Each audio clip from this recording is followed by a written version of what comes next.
नमस्कार,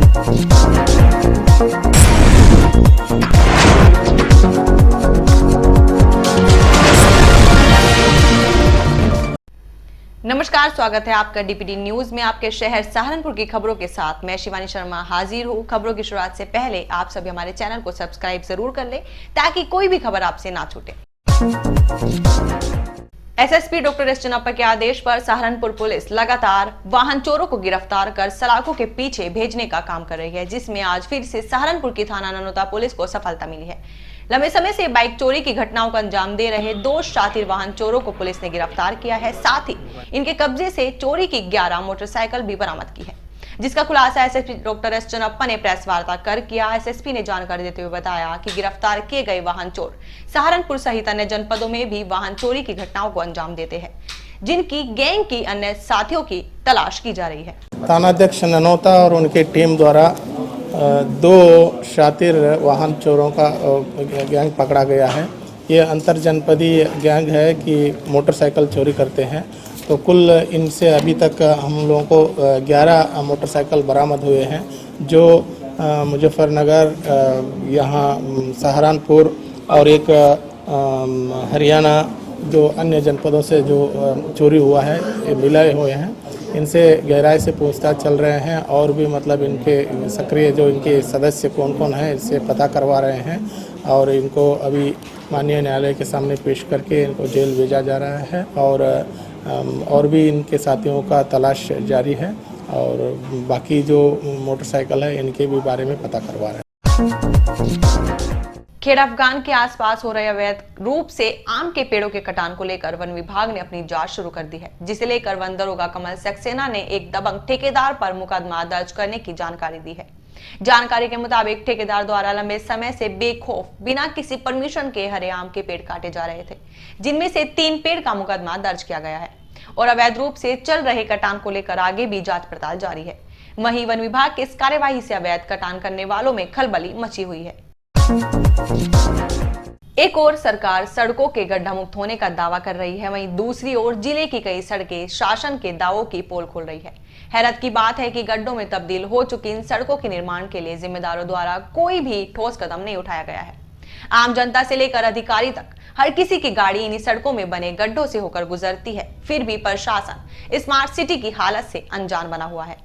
योगी सरकार द्वारा प्रदेश भर में सड़कों का गड्ढा मुक्त करने का अभियान चलाया जा रहा है। कई दावे भी पूरे हुए हैं, लेकिन कहीं केवल कागजों में ही सड़कों को गड्ढा मुक्त कर दिया गया है। यह नजारा पठानपुरा से सलेमपुर मार्ग का है, जहां बड़े वाहन चलना तो दूर, छोटे वाहन भी सही से नहीं चल पा रहे हैं। गौरतलब है कि आए दिन जिले में हो रही सड़क दुर्घटनाओं में दिन दुनी रात चौगुनी तरक्की हो रही है, जिसके बाद भी प्रशासन के कान पर जू नहीं रेंग रही है। भाजपा द्वारा जनसंपर्क अभियान चलाया गया, जिसके तहत भाजपा के जनसंपर्क अधिकारी गोकरण शर्मा ने लोगों से मिलकर सरकार की उपलब्धियां गिनवाई। कोटा मंडल के गांव सीड़की के छाछरे की व गागलहेड़ी के बूथों पर जनसंपर्क किया गया, जहां कोटा मंडल में मंडल अध्यक्ष यशपाल सिंह का पूर्ण सहयोग रहा। छाछरे की जनसंपर्क के दौरान सनी त्यागी उपाध्यक्ष व विशाल त्यागी अध्यक्ष मंडल युवा मोर्चा व मुनेश त्यागी का भी योगदान रहा। इस दौरान गागलहेड़ी मंडल में मंडल अध्यक्ष विनीत गुप्ता, पूर्व मंडल अध्यक्ष मुनीश धीमान, बूथ इंचार्ज टीनू पाल, नथु सिंह, संजय गुप्ता, धनीराम उपाध्यक्ष आदि मौजूद रहे। मजदूरी के पैसे मांगने एक मजदूर को बहुत भारी पड़ गया। मजदूर का आरोप है कि स्टोन क्रशर मालिक के रिश्तेदार ने मजदूर युवक को गोली मार दी। पूरा मामला थाना मिर्जापुर इलाके के बाद शाहीबाग के पास स्थित एक स्टोन क्रशर का है। बताया जाता है कि गांव मगनपुरा निवासी मेहताब पुत्र यामीन उस स्टोन क्रशर पर बोगी चलाकर अपनी मजदूरी करता था। बुधवार की देर शाम मेहताब स्टोन क्रशर पर मजदूरी के पैसे मांगने गया, जिस दौरान मेहताब स्टोन क्रशर मालिक के रिश्तेदार के साथ मजदूर की कहासुनी हो गई। बात इतनी बढ़ी कि स्टोन क्रशर मालिक के रिश्तेदार ने मजदूर पर फायर झोंक दिया। मौके पर पहुंची पुलिस ने घायल को सीएचसी में भर्ती कराया, लेकिन हालत गंभीर होने के चलते उसे हायर सेंटर रेफर कर दिया गया, जिसके बाद से पुलिस मामले की जांच पड़ताल में जुटी हुई है। मेरा नाम है, कहाँ के? मैं तो पैसे लेने आए थे यहाँ से, मगनपुरे के रहने वाले हैं। तो हम पैसे लेकर बाहर आए कि मोटरसाइकिल के दौरान वहाँ थोड़ी बहस हुई, वो बुग्गी का माल काट रखे थे उनने अंदर ताड़ का गोली मार दी कान पर। किसने मारी गोली? मालिक ने मारी। कौन सा क्रेशर है जो? जोशी बड़ा कलेसर कहाँ से। आपका नाम? मेहताब। वहाँ जी मजदूरी के पैसे लेने आए थे, तो उसे मेरे 50 रुपये रख दिए, तो उन 50 रुपये के ऊपर बहस हुई मेरी इसकी। तो उसे अपना मेरी उसकी जो आता पई तो उसे देर नहीं करिए, अंदर से जाके एकदम गट्टा खा गया हमारा। मेरी जगह एक दूसरा आदमी था, उसे पास मार दिया, ऊपर मार रहा था, यहाँ तो ऊपर मारा तो साइड में लगाया था। समाजवादी व्यापार सभा द्वारा प्रदेश में व्यापारियों से बढ़ते अपराध व पुलिस द्वारा बर्बर व्यवहार का विरोध किया गया। कानपुर में हुए व्यापारी की हत्या को लेकर गुस्साए व्यापारियों ने समाजवादी व्यापार सभा के प्रदेश अध्यक्ष संजय गर्ग के निर्देश पर प्रदेश के सभी 75 जिलों के 97 इकाइयों के धरने के बाद ज्ञापन देकर वर्तमान भाजपा सरकार में व्यापारियों की दयनीय स्थिति व व्यापारियों से बढ़ते अपराध का विरोध किया। साथ ही पीड़ित परिवार को 1 करोड़ का मुआवजा व मृतक की पत्नी को सरकारी नौकरी देने की मांग की।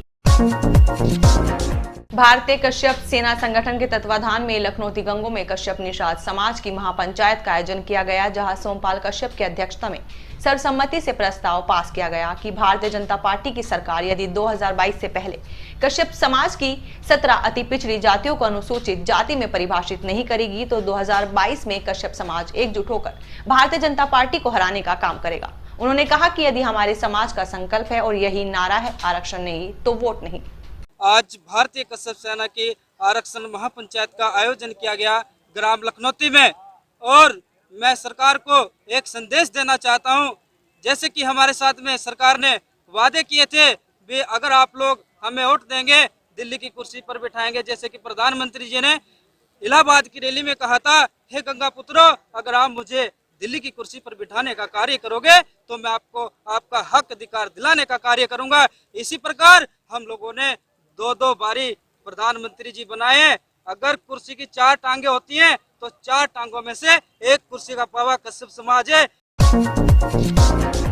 आजाद समाज पार्टी के जिला प्रभारी चौधरी इजहार बबलू के नेतृत्व में ग्राम दौलतपुर के ग्रामीणों का प्रतिनिधिमंडल जिलाधिकारी से मिला और उन्हें शिकायती पत्र सौंपा, जिस विषय में आजाद समाज पार्टी के जिला प्रभारी चौधरी इजहार बबलू ने बताया कि दौलतपुर का रास्ता मर मस्जिद के पास से होकर गुजरता है, जिसको कुछ काश्तकारों द्वारा काटा जा रहा है, जिससे ग्रामवासियों को काफी परेशानियों का सामना करना पड़ रहा है। ग्रामवासियों ने चेतावनी दी कि यदि जल्द ही उनकी समस्या का समाधान नहीं किया गया तो वो आंदोलन को विवश होंगे, जिस पर जिलाधिकारी अखिलेश सिंह ने ग्रामीणों को आश्वासन दिया कि जल्द ही उनकी समस्या का निस्तारण किया जाएगा। आज गांव का एक मामला है दौलतपुर का, जिसको लेकर के ग्राम प्रधान और गांव के लोग पहुंचे हमारे पास। इसको लेकर रास्ते का एक मसला है, उसको लेकर जिलाधिकारी महोदय के पास हम आए हैं, जिसमें कुछ काश्तकारों ने ग्राम समाज की जगह को कब्जा रखा है, उसको बंद कर रखा है रास्ते को, जिससे पूरे गांव वालों को आने जाने में दिक्कत परेशानियों का सामना करना पड़ रहा है। उसको लेकर के रास्ते को कई बार प्रार्थना पत्र भी दिया, लेकिन पटवारी मौके पर जाकर के काश्तकारों से साठ-गांठ करके वापस आ जाता है। पूरा गाँव का गाँव रास्ते को लेकर के परेशान है, गाँव का मेन रास्ता है।